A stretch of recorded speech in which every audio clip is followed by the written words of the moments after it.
Celtics Beat is powered by Prize Picks, the exclusive daily fantasy partner of the CLNS Media Network. Well, we finally made it to the playoffs. We did it. It's time. We're here. Finally, after the entire season of hearing, it doesn't matter if they get to the playoffs. It doesn't matter if the Celtics get to the playoffs. Who cares what they do?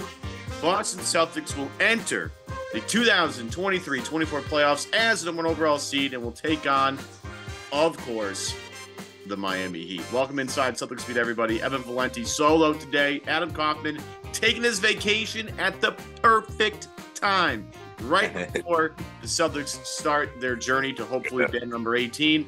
With that, we have, I think, Josue, is this your first time on the pod?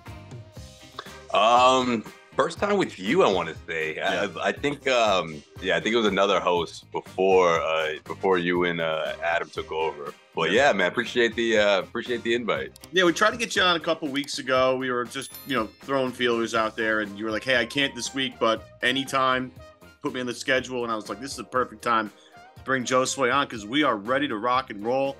The Miami Heat, and sort of like they blew out the Bulls like by 20. Couldn't even believe I was watching. I was like, wow, like the Bulls really laid down like this against a Jimmy Butler-less Heat team.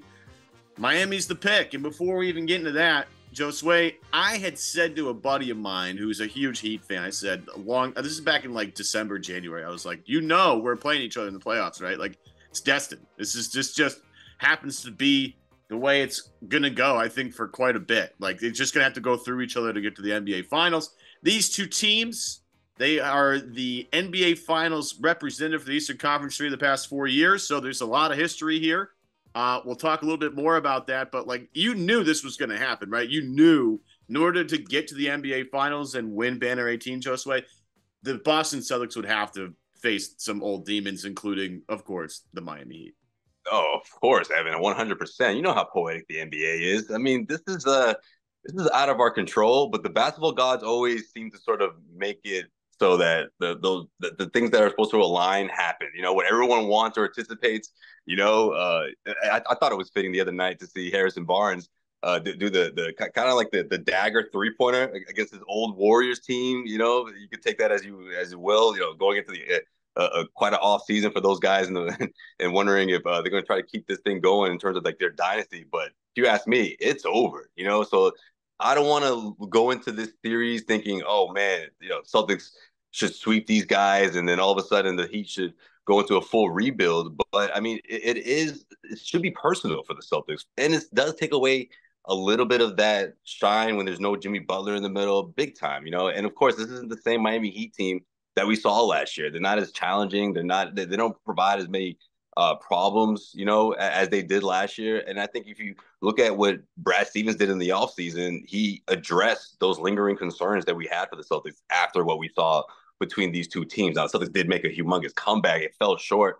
Jason Tatum got hurt in the first play of the first quarter in the crucial Game 7. However, Brad knew that this team needed to go through adjustments. He needed to elevate the roster around Tatum and Brown. That's exactly what he did this season. I think that's why the Celtics are head and shoulders ahead of the Eastern Conference. And this is going to be that series, though, because, mentally, I think the Miami Heat could really put up a big fight for the Celtics. And what I mean by that is not making it easy, to close out games in the fourth quarter. I mean, you look how some of these games went down, even against a shorthanded Miami Heat team, guys step up, as we saw, Friday night, when the Chicago Bulls, I guess, decided not to show up, Evan. I don't know. Did they snatch their hearts out in that first quarter? Because I just felt like they were never really into it mentally. I mean, DeMar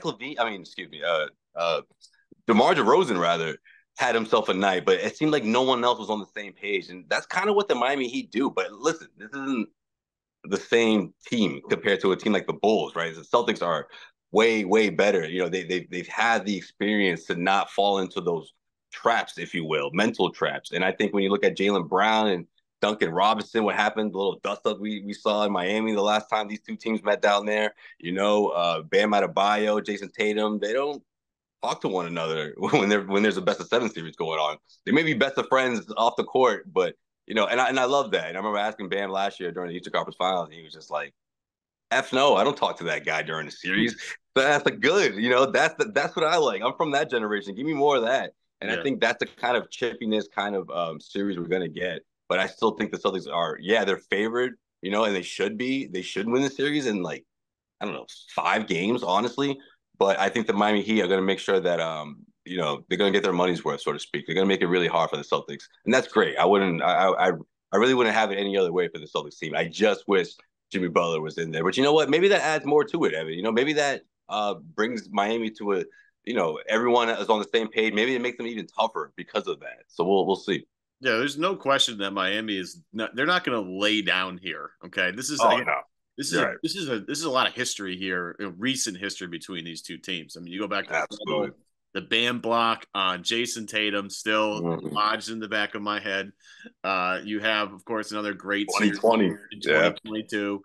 Again, another just nail biter. Last year was just some of like the craziest highs and lows you could experience as a fan and as someone who covers the NBA. It's just so much going on. And this year, of course, the Jimmy, not Jimmy, the Robinson and Jalen stuff. Like there's so much history here, and this is why like when you look at the landscape of the Eastern Conference, like I kind of believe, and I'm not trying to like blow smoke here. I just you look at everything else. This is the premier rivalry in the Eastern Conference, in my opinion. Like there's Yeah. legitimate, like again, 3 of the last 4 years, these two teams have faced off in the Eastern Conference Finals. Like these are two teams that are just trying to get to the finals, and the amount of moments we've had, the Derek White buzzer beater right before the shot Oh, clock man. expires.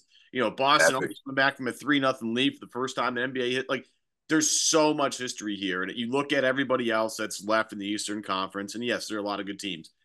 My point being, there's nobody has more history, more beef, more bad blood than these two. Like if you do all the brackets and you were to line it up perfectly, nobody has more beef than these two teams. I don't care who you're playing. So this is why, like, despite the fact that Miami might have a little bit of a talent drain because Jimmy's not there, we'll see with Terry Rozier, and we'll see. We're not quite sure how long Jimmy's going to be out. Definitely not playing tomorrow, and probably not playing Wednesday either. And after that, I don't know.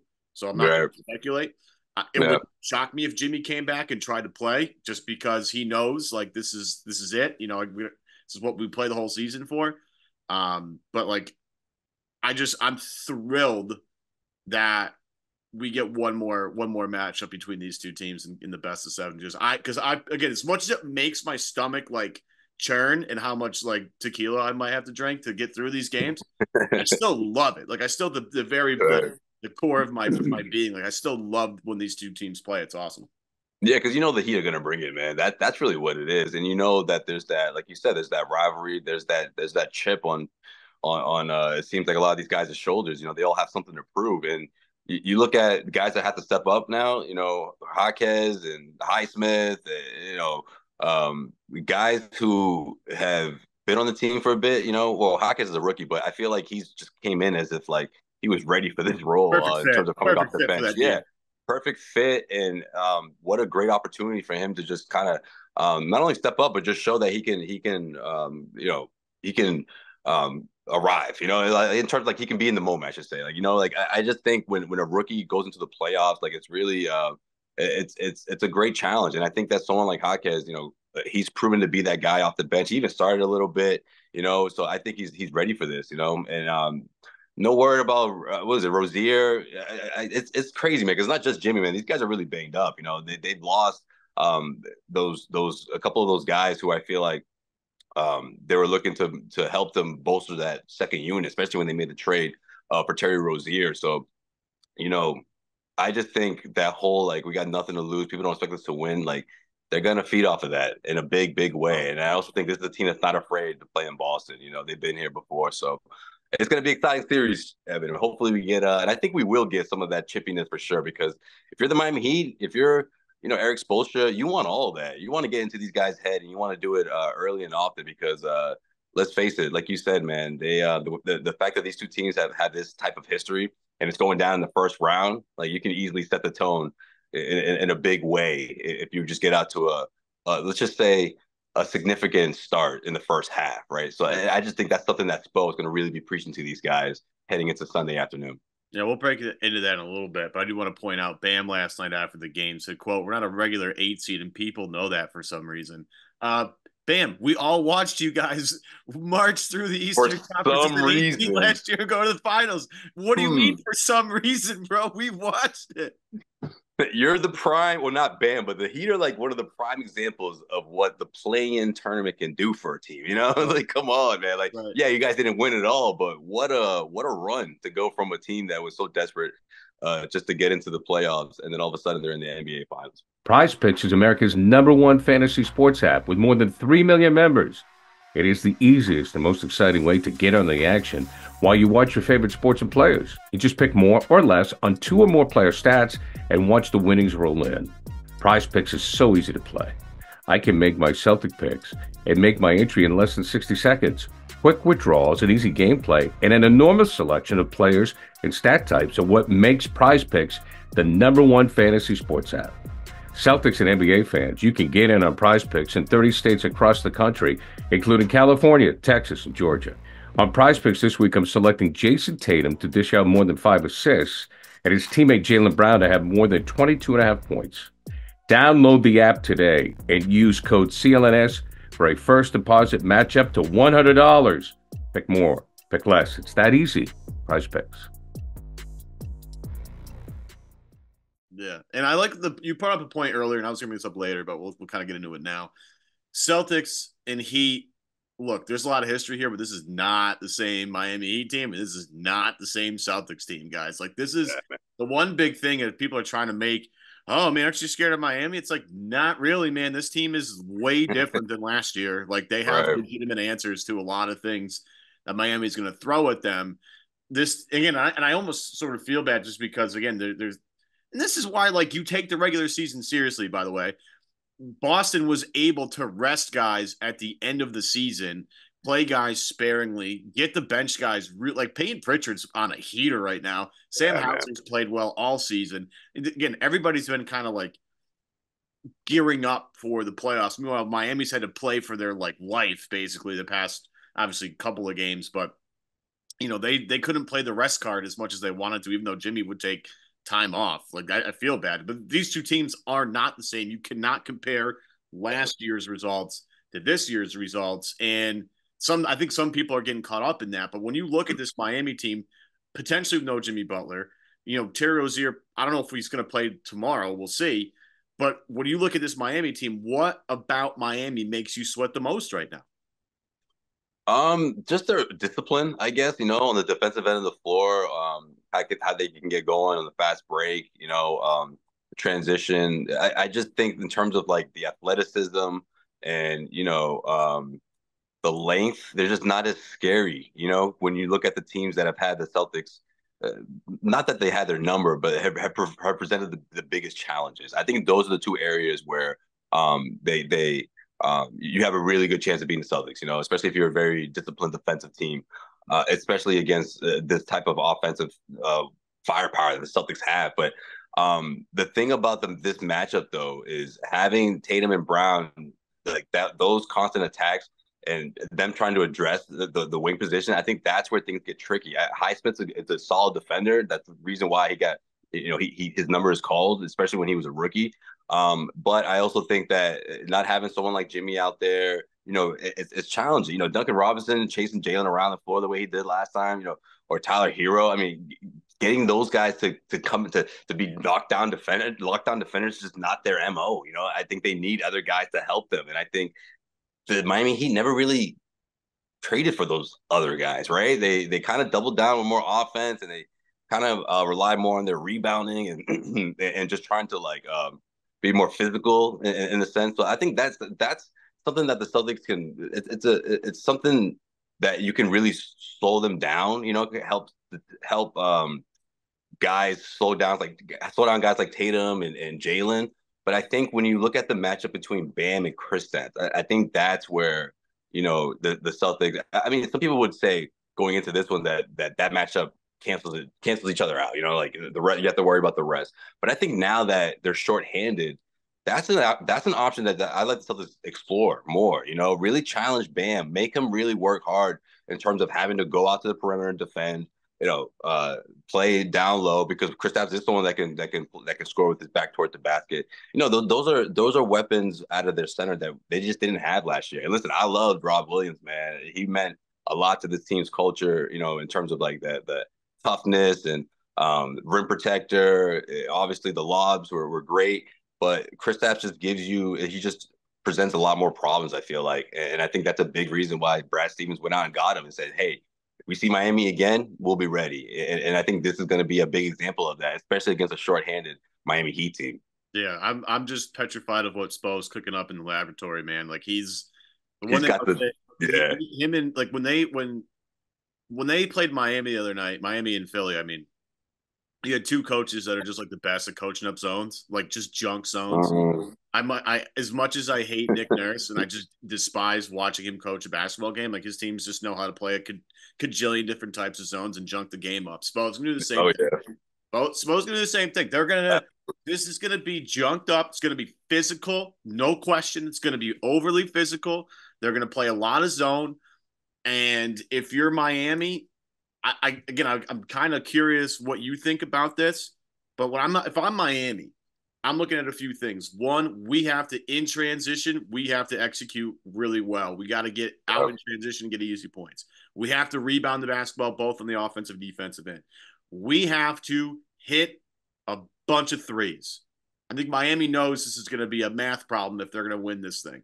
I think they're gonna let Boston shoot threes. There's going to be a lot of threes. I was just going to say, Evan, there's going to be a lot of opportunities for them to do that. It's going to be one of those challenges, and if those shots aren't falling, that's going to help the Heat for sure. I think Miami's gonna dare Boston to beat them from three. I think because they're gonna say, hey, look, like sometimes Boston is. And look, we've been watching this team the whole year. Like there are games where it's like they just don't go in, man. Like they get good looks, they just don't go in. Now, Boston hasn't had more than a 2-game losing streak this year, which is pretty notable.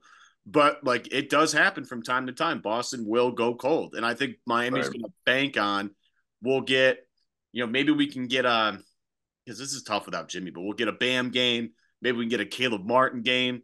Maybe we can get a Tyler Hero game, maybe a Duncan. Like they're gonna try and find ways to tilt the math in their favor, and I think they're gonna let Boston shoot from three. And if like I can see easily, right, Boston having a really good first half from 3-point range, everybody feeling good. They come out of halftime, they miss like 3 or 4 or 5 in a row. Miami comes down, executes, trims the lead, and all of a sudden a double-digit lead gets down to single digits, and then everybody gets tight. Yeah. And then that's when the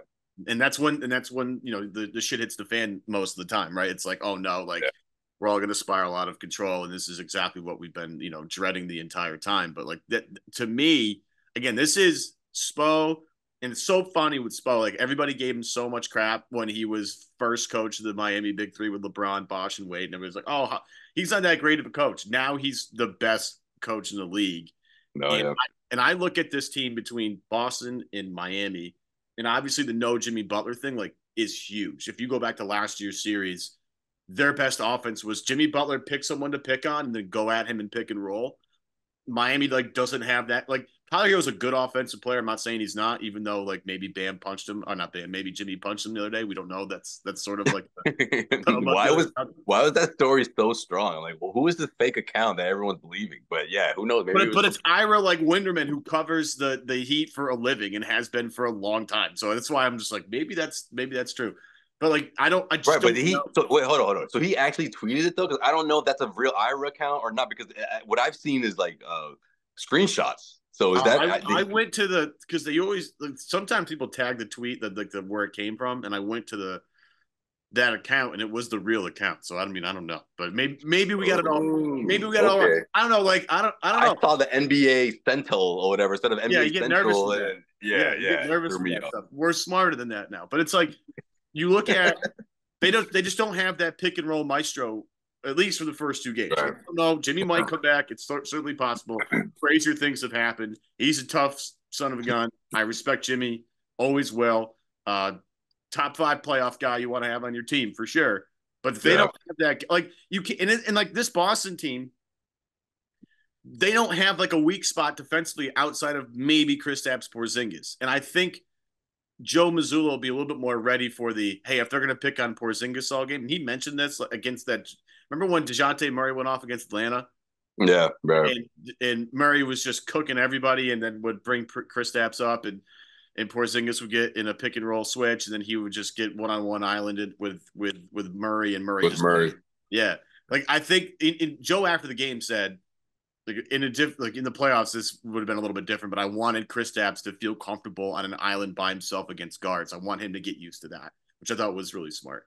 But outside of that, like you can't pick on Jalen. You're not picking on Drew. You're not picking on Tatum. You're not picking on White. Like, good luck to you out there. Yeah. But when you look at these two teams, what's the matchup you're looking at? Or maybe I'll put it this way: where is Boston's biggest advantage in your opinion?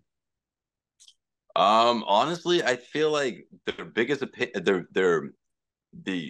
the wing position, I just think is going to provide just issues. I mean, whether it's Tatum, whether it's Brown, like it's just going to be really hard for them to stop the bleeding, so to speak, especially if they're going downhill and they're in attack mode. So I'm with you, Evan. I think if you're Eric Spoelstra, you challenge these guys to shoot the ball. It's helped you in the past.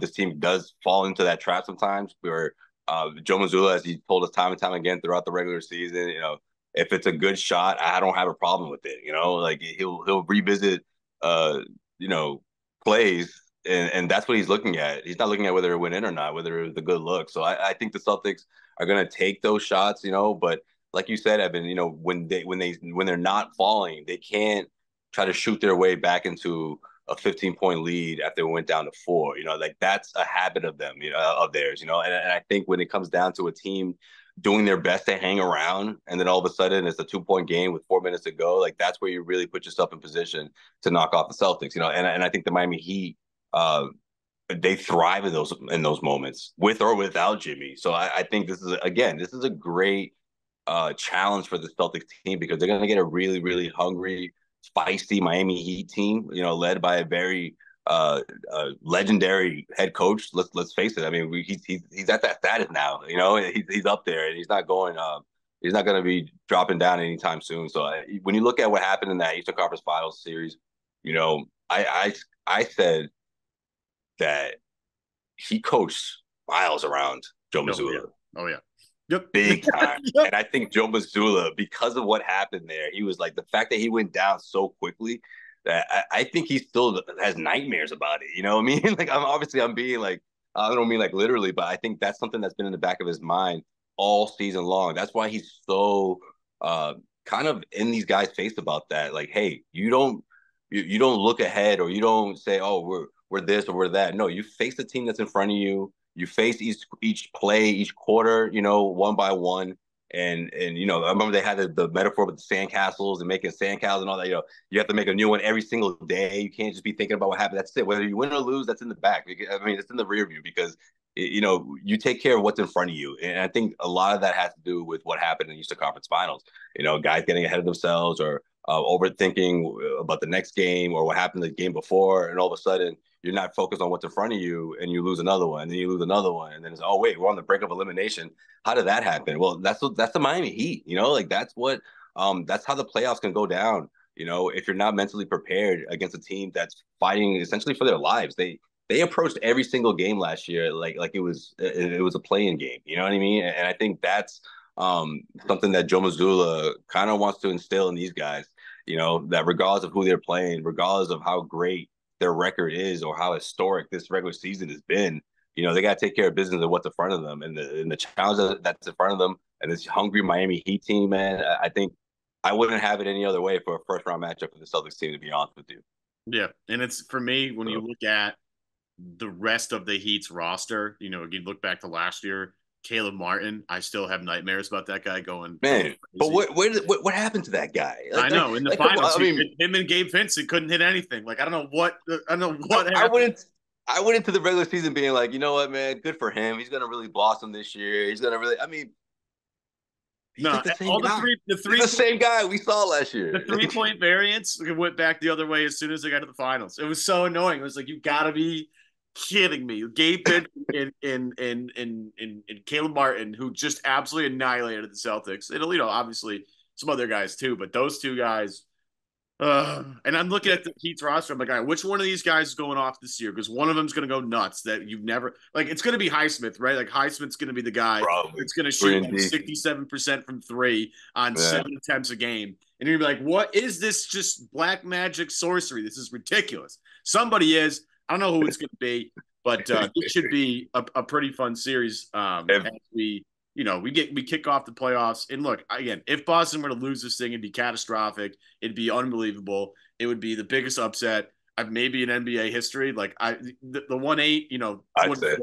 with Warriors and Mavs, right? That was before the Miami Heat did it last year. It was Warriors Mavs, right? Oh yeah, that's right. The We Believe Warriors, the Yeah. So like this Monte would be Ellis and them. yeah, Yeah, this yeah, would be a significantly bigger upset than that. Like the Boston Celtics, I'm not trying to like we all know this. The Boston Celtics are historically great net differential, right? They have like the fourth best net differential in NBA history. You have a right, Miami Heat team who the past 2 years has not been a great offensive team, and they yeah, don't have their main initiator in their half court offense with Jimmy Butler. So if Miami were to pull this off, I think it's without saying it'd be the biggest upset like in NBA history.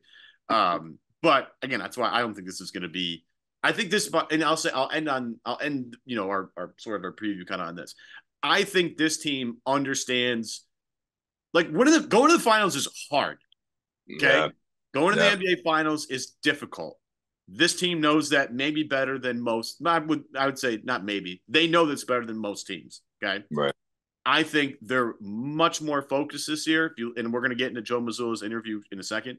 They're much more focused this year. They brought on Drew Holiday, who is an NBA champion, who has been through this and knows how to get through games and get through the mud and all that stuff. I think everybody on the team from the very beginning, right from training camp, was all on the same page. We're all about Banner 18.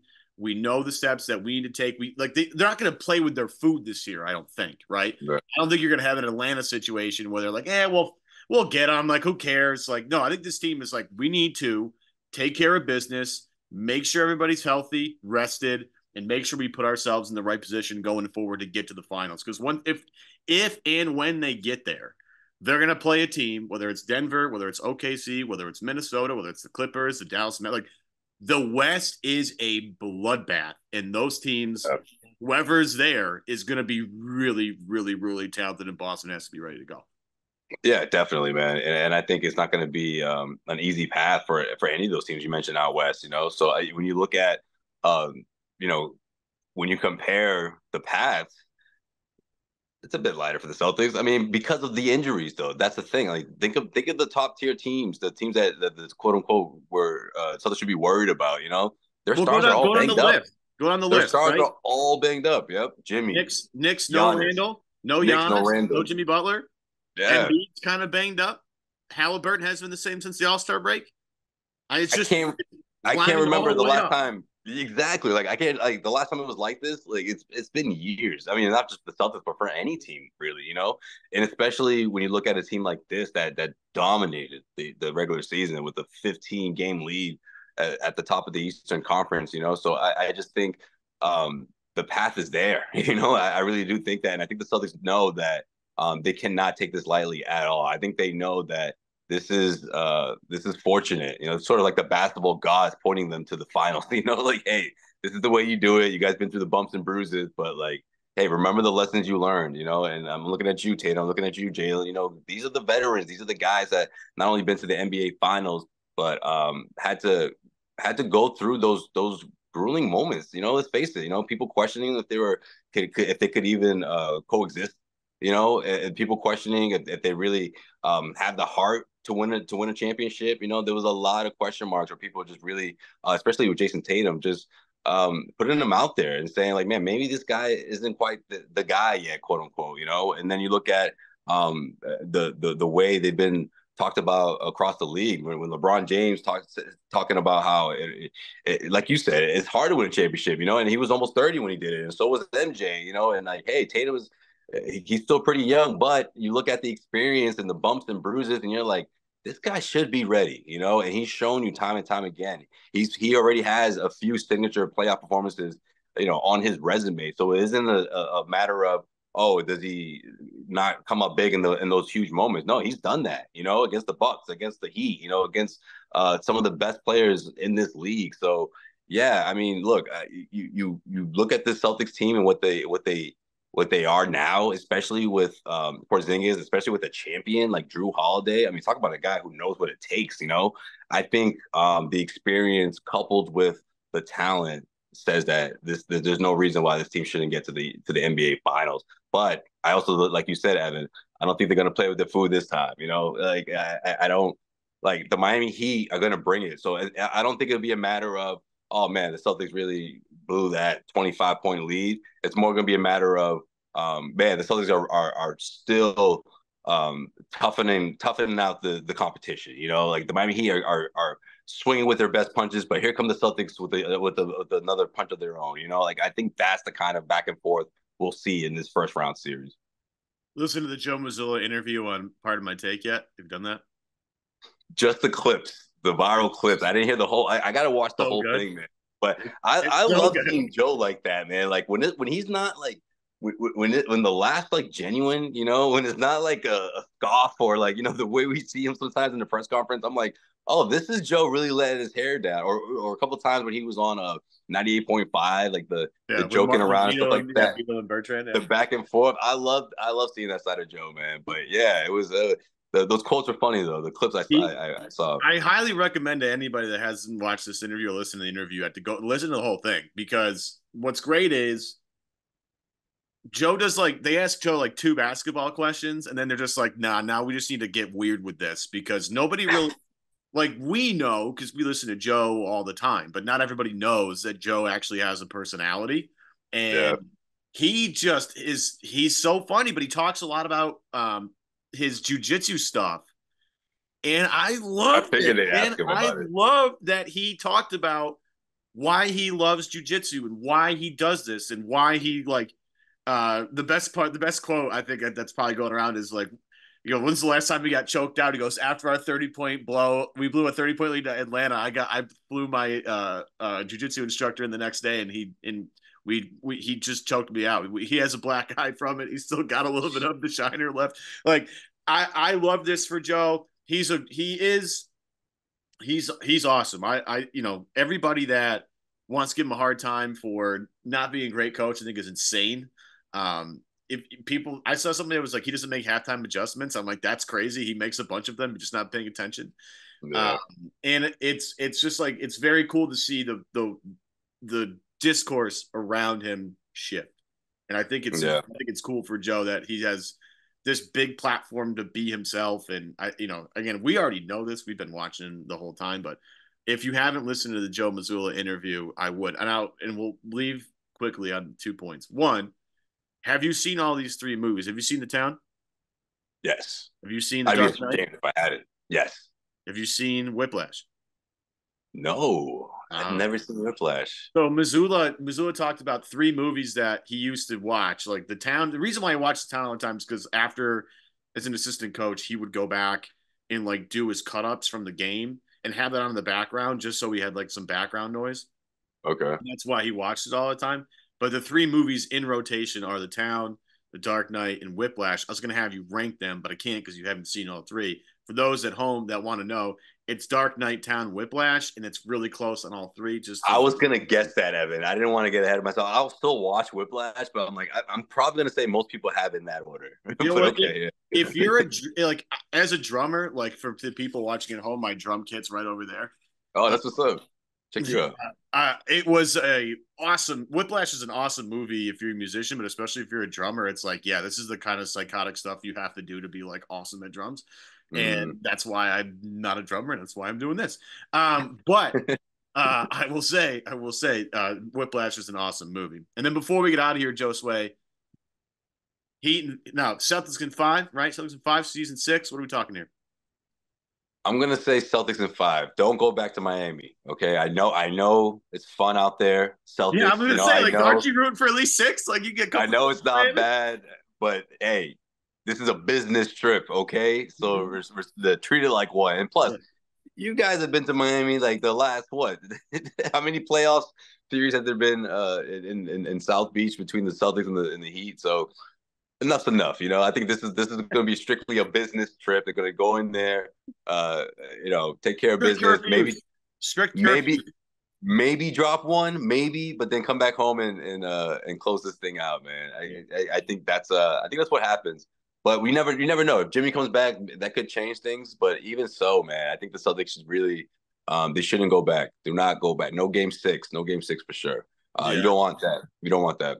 Yeah, I hear that. I think it's going to be season 5. Again, it's not because I don't respect Miami. I do. It's a great organization. It's a great team. But this C's team is just way too deep. This is the team. Again, Boston looked at the end of the season. I kind of agree with you. Looked at the end of the season and said, well, how do we beat Miami? How do we beat the Nuggets? They brought in Porzingis to break the Miami zone.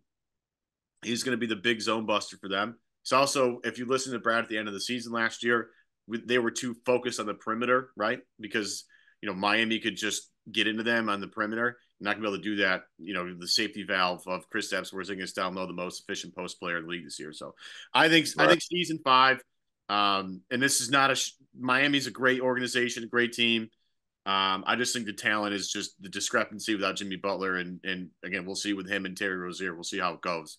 But especially if those guys aren't playing most of the games, like it's tough. The C's have like 4 All-Stars, and it's tough. It's going to be tough. Yeah. I will say though, I would prepare for a physical series between these two teams. If I'm Boston, yes, 100%. They're coming after you. They're not going to back down. They're going to crash the glass on both ends of the floor. They're going to run in transition. They're going to make you run. So we'll see. What's your X factor for the series for the Celtics? X factor? Yeah. Derek White. Yes, I was just gonna say, we went this whole episode. We got to show Derek White some love because I think he's the guy in this matchup that they're gonna keep forgetting about him, Evan. Everybody does over and over again. Everyone does, but especially a team like the Heat, where they're gonna start, trying to slow these guys down, looking at the wing positions and all that, and he's gonna be creeping through like he always does. And I'm not just saying that because of what happened at the end of Game 6.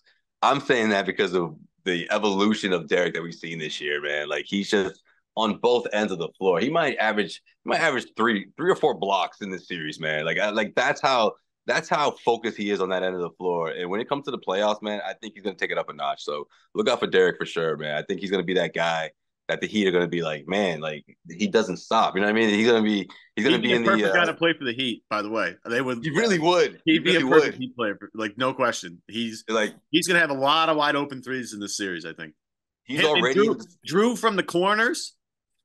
Oh yeah, that too. Woo! Yeah, well, look out. The thing about White though is that he's already in the scouting report, but the players just like in the heat of the moment, man, like he just finds ways to just completely like trick teams into thinking they got him down, and then all of a sudden there's a steal there, steal here, or like back-to-back plays. He's scoring. His offense is rolling, man. So I think we're going to see something like that at Derek this series. Yeah, and it is in this. I'll wrap on this. It will be interesting to see Porzingis like in the playoffs in real meaningful games here.